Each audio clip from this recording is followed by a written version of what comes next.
Hello everyone, Assalamualaikum dan salam sejahtera. Selamat datang ke Sejenta Tech Talk dan menyertai webinar kami untuk hari ini. Nama saya Najia, saya selaku host anda untuk Tech Talk hari ini.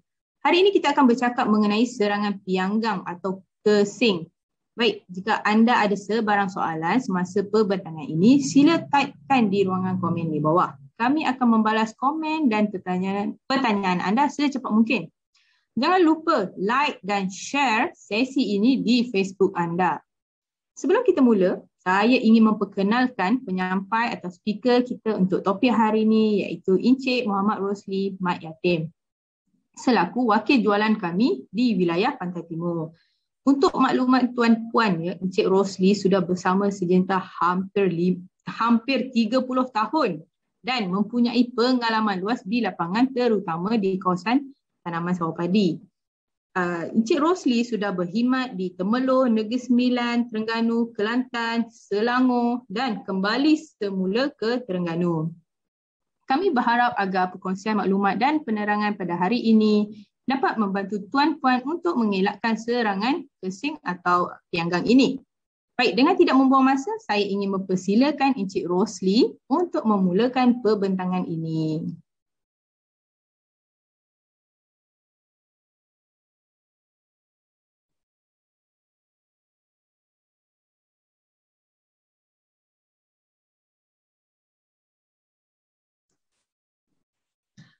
Terima kasih Puan Najia selaku host pada malam ni lah. Assalamualaikum warahmatullahi wabarakatuh. Selamat malam kepada semua yang dapat bersama dengan saya pada malam ni untuk satu lagi aktiviti taklimat webinar Sejenta. Saya rasa malam ni kita ambil hari malam supaya tuan-tuan kurang sibuk sikit. Dan macam pukul 9 ni saya rasa majoriti petani dah ada di rumah lah selepas solat isyak di masjid. Malam ni kita akan membincangkan tentang kawalan kesing atau pianggang pada tanaman padi kita. Jadi saya akan ambil cerita tentang beberapa topik. Yang pertamanya pada biologi kesing atau pianggang itu sendiri, serangan kesing tu dan formulasi produk Sejenta yang terdapat untuk kawalan kesing. Keluarga Pyrethroid ni racun Sejenta yang berada dalam keluarga Pyrethroid, dan Lambda Cyhalothrin ni adalah racun Sejenta untuk mengawal kesing atau pianggang. Okay, itu 5 topik yang akan kita bincangkan pada malam ini bersama. Kita terus kepada biologi pianggang lah. Sebenarnya ada nama beberapa kesing pianggang macam saya dulu, macam saya bersawah juga sampai sekolah menengah. Jadi di Negeri Sembilan ni dia dipanggil pianggang, dia tak panggil kesing. Tapi bila saya bertukar ke Terengganu ni, untuk cover area Kelantan, Terengganu dan Pahang ni, majoritinya sebut kesing. Jadi kita ambil kesing lebih famous lah di area sini. Pianggang, kesing, kepinding dan saya rasa ceningau ni dia macam di area Sabah dan Sarawak ni dia panggil ceningau. Sekitar sesuainya adalah pada suhu 27 hingga 28 darjah Celsius dan pada kelembapan 80 hingga 82%. Ini salah satu kesing yang biasa kita jumpa, dia berbau busuk. Itu memang tak boleh lari daripada kesing lah. Okay? Dan bila kesing ni juga dia akan menyebabkan kepada kerosakan kesing ni, dia akan membawa kepada penyakit kulat pula. Kesan sampingan dia penyakit busuk daun atau sheath rot ni. Dia akan menyebabkan sheath rot. Ada nama saintifik yang di bawah tu, tapi yang tu pun tuan-tuan tak perlu ingat sangatlah. Kita ingat kepada penyakit busuk daun ni, serangan samping yang diberi kesing. Okay. Ada gambar kat sebelah tu, tuan-tuan boleh nampak. Baik Cik Lee, saya tahu kenapa kesing ni berbau busuk. Ini soalan yang bagus ni daripada host kita ni. Bagi kita pun manusia ada bau busuk juga kan. Kesing ni pun bau busuk juga. Jadi kesing ni berbau busuk ni sebab pada abdomen atau di sekitar perut dan pinggang itu ada satu dipanggil abdomen. Abdomen tu akan mengeluarkan bau busuk. Ini boleh menghalang kesingnya daripada diserang oleh serangga-serangga lain. Itu lebih kepada untuk mempertahankan dirinya lah daripada serangan. Okay, itu dia mengeluarkan bau busuk. Oh, baik. Terima kasih, Cik Lee. So, daripada abdomen ulat ni ya. Ya, Okey, ya. baik. Seterusnya mungkin saya nak tahu jugalah kitaran hidup pianggang atau kesing ni. Boleh Cik Lee terangkan? Sebenarnya pianggang atau kesing ni dia ada beberapa peringkat punya life cycle atau kitaran hidup dia lah. Yang pertama sekali pada peringkat telur ni, pada 5 hingga 9 hari bertelur tu.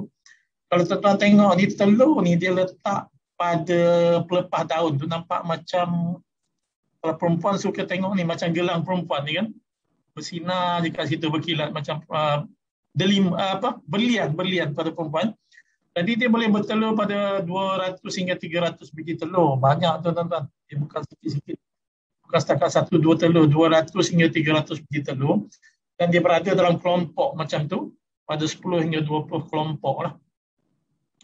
Pada peringkat anaknya, dia berada pada 17 hingga 26 hari tu. Kalau tuan-tuan tengok tu, anak kan ni kan nampak macam dewasa juga. Dia nampak macam dewasa juga. Tapi anak dia ni, dia boleh bersalin kulit lebih kurang 4 kali. Tetapi apa beza dengan dewasa? Dia tidak ada sayap. Dia berubah daripada warna hijau dan dia akan bertukar kepada warna coklat pada peringkat dewasanya. Jadi kalau tuan-tuan tengok pada peringkat dewasa ni, kan tak nampak beza dengan yang kecil tu kan, dengan anak dia. Tapi dia berwarna coklat dan dia sudah ada sayap. Dan pada peringkat dewasa ni, dia boleh hidup lebih kurang pada 69 hari lah macam tu. Dia aktif pada pagi dan lewat petang. Dan kalau dia panas sangat, dia akan menyuruk di bawah pangkal pokok. Tapi dua-dua ni tuan-tuan, nimfa dan dewasa ni, dia boleh menyebabkan serangan pada pokok padi kita. Dua-dua ni, okey?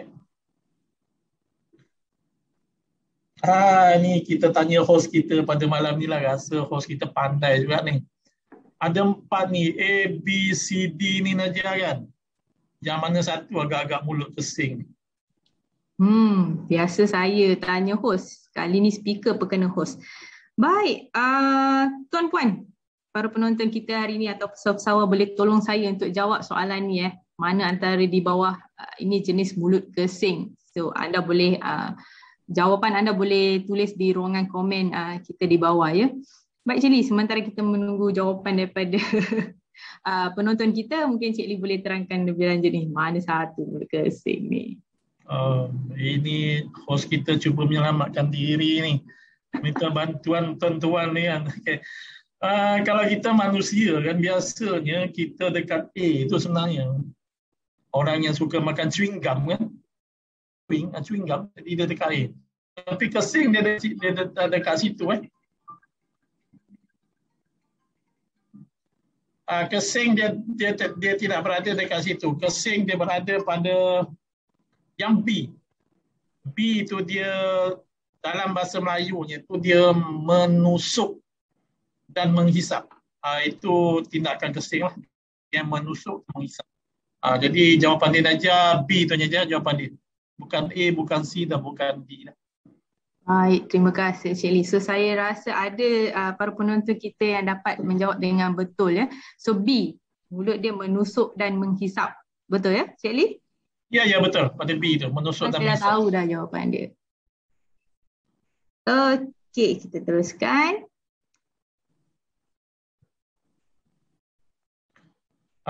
Ini peringkat serangan ni, kita nak tengok kesing ni dia datang masa bila. Okey, kesing ni dia menyerang padi kita pada peringkat bersusu ni atau milky ni kan.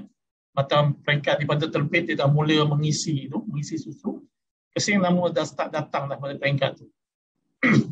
Dan kalau kita tengok ni, dia akan menyebabkan berapa kerosakan lah pada peringkat serangan ni. Dia akan menghisap cecair sehingga butir atau buah padi kita ni dia akan kosong dan dia jadi hampa. Okay?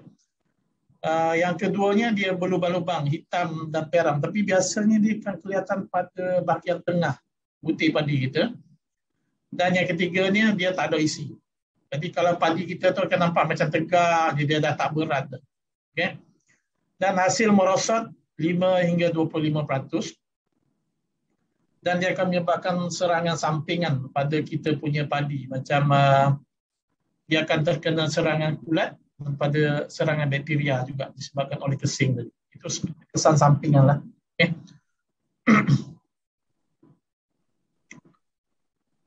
Dekat mana kesing ni hidup ni? Kalau kita tengok, kadang-kadang kita tiba-tiba je nampak dia dekat sawah kita kan. Kita pun tanya, bila kesing ni datang tiba-tiba dah ada kan. Sebenarnya kesing ni dia sebelum kita tanaman padi kita tu bersusu atau belum ada padi lagi. Dia sebenarnya dia ada dah. Tapi dia duduk dekat rumput, dekat atas batas kita ke dalam sawah padi kita tu. Beberapa jenis rumput tu, tuan-tuan tengok tu. Ada rumput ni. Rumput ni pun dia menyumbangkan sumber makanan kepada kesing ni. Dia akan menghisap cairan yang ada di rumput ni dulu. Tetapi dia akan datang ke padi kita juga bila padi kita bersusu. Dan di samping itu ada tanaman sampingan di sekitar tu macam mangga, guava ni jambu batu lah. Nangka ke kacang ni pun kesing suka hidup di situ. Tetapi macam saya cakap tadi, dia akan tinggalkan semua ni. Rumput, tanam buah-buah ni, dia akan pergi juga ke padi kita ni. Dia suka juga padi kita ni, bila padi kita dah start bersusu, dia akan pergi ke padi kita juga. Jadi kalau dia banyak tu, kita akan bau tu busuk kesing. Itu kita tahu dah kesing tu ada di sawah padi kita. Dalam Syngenta sebenarnya untuk kawal kesing ni kita ada ada 3 produk sebenarnya, tapi 2 teknologi berbeza. Yang pertamanya teknologi EC, yang keduanya teknologi ZEXI. Ya. Kalau kita tengok yang pertama sebelah kiri tu, kalau tuan-tuan tengok macam berminyak tu kan, teknologi EC tu. Bila kita campur dia ni dengan air, dia akan berubah jadi susu, warna susu. Itu EC. Kalau ZEXI, kita tuang daripada botol racun tu tadi, tuang ke dalam pam kita atau ke dalam sukatan kita, dia terus warna susu. Dia memang warna susu lah. Jadi itu beza yang jelas antara EC dan ZEXI lah. Baik. Ini pengetahuan yang sangat penting juga ya untuk para petani tahu. Jadi mungkin dekat sini saya ada satu soalan lah. Mungkin soalan daripada para petani juga ya. Ramai petani yang telah menggunakan Lambda 1 Core ini akan berasa gatal.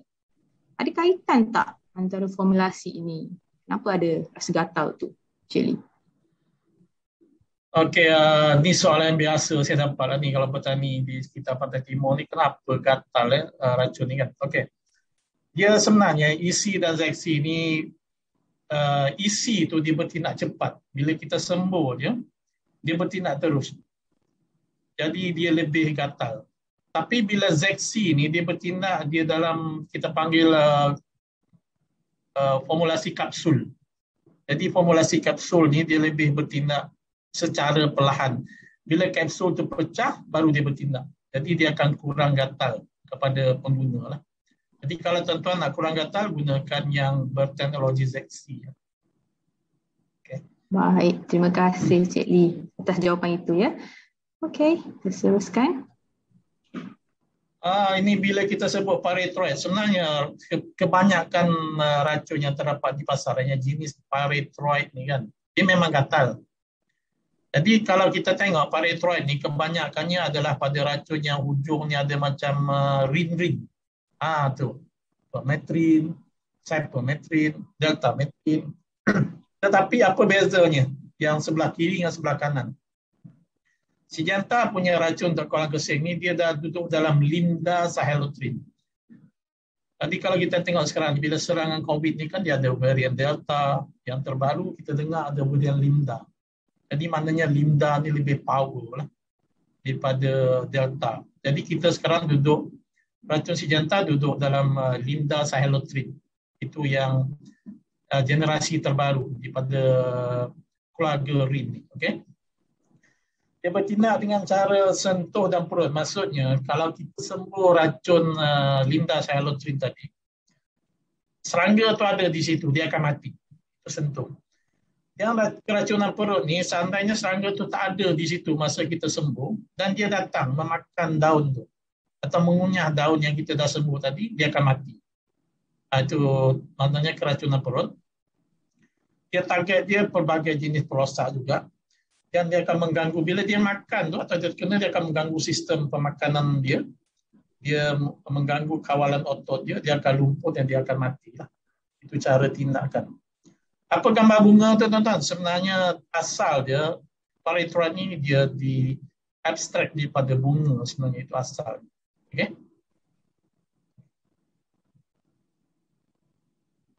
Kita bila sebut gatal tadi, ada petani tanya juga macam mana kita nak mengawal gatal ni kan. Kadang-kadang kita tengok, okey ni salah satu yang terdapat pada Syngenta, kita panggil stewardship atau keselamatan ni. Sangat penting kepada kami sebagai pengeluar racun makhluk rosak. Kita ada 5 aturan emas. Yang pertamanya, kita pada segi kita sentiasa berhati-hati sepanjang masa. Yang keduanya, kita baca label. Baca label pula itu penting untuk kita tahu kadar racun dan penggunaan lain. Yang ketiganya, kebersihan diri. Selepas kita menggunakan racun, kita kena mandi sebelum kita mengusik makan dan sebagainya. Yang keempatnya, kita pastikan kita punya alat penyembuh tu elok lah, bukannya bocor. Dan yang terakhir tu, pakai pakaian pelindung. Itu yang kita boleh mengurangkan gatal pada semasa kita menyembuh. Yang utama macam baju lengan panjang, seluar panjang, kasut boot masa menyembuh. Pelindung muka tu kita boleh pakai masa kita membancuh racun, atau penutup hidung tu kita boleh gunakan macam kita sengah menyembuh tu, macam angin tu kuat lah, kita boleh gunakan alat-alat tambahan tersebut lah. Okay? Itu untuk mengurangkan gatal selepas kita menggunakan macam produk-produk yang berada dalam keluarga pyrethroid tadi. Baik, dengar tu ya para petani, para pesawat kita. Penting untuk kita memahami 5 aturan emas ini. Baik, kita teruskan. Dari tadi kita sebut tentang Linda Sialotrene dari Syngenta kan. Sebenarnya kita ada 3 produk di pasaran yang ada bahan aktif dari Linda Sialotrene lah. Okey. Kalau kita tengok yang saya sebut tadi, yang pertamanya adalah teknologi EC. Dan saya kata tadi bila kita sembuh, kita terus bertindak. Itu teknologi EC. Yang keduanya, dalamnya ada Linda Sialotrene 2.8%. Yang keduanya teknologi ZEXi. Okay. Dia duduk dalam formulasi kapsul dan bila kering baru dia merebak, dia bertindak.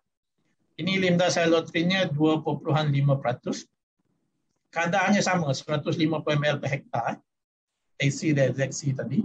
Tapi kalau serangan kuat kesing, biasanya orang gunakan EC lah. Dia lebih kepada isi kalau serangan sangat kuat. Tapi ada satu lagi produk terbaru Syngenta, Linda Sialotrene juga di pasaran. Tapi dia dicampur dengan satu bahan aktif lain, thiamethoxam. Okay. Ini kita gunakan pada kadar 100 ml per hektar. Kenapa dia gunakan 100 ml dan tadi 150 ml? Sebab kalau tuan-tuan tengok, kadar Linda Sialotrene pada produk yang ketiga yang dicampur dengan thiamethoxam ni, adalah lebih kurang dalam 3 atau 4 kali ganda daripada kandungan Linda Sialotrene pada yang EC dan ZEXi yang kedua tadi.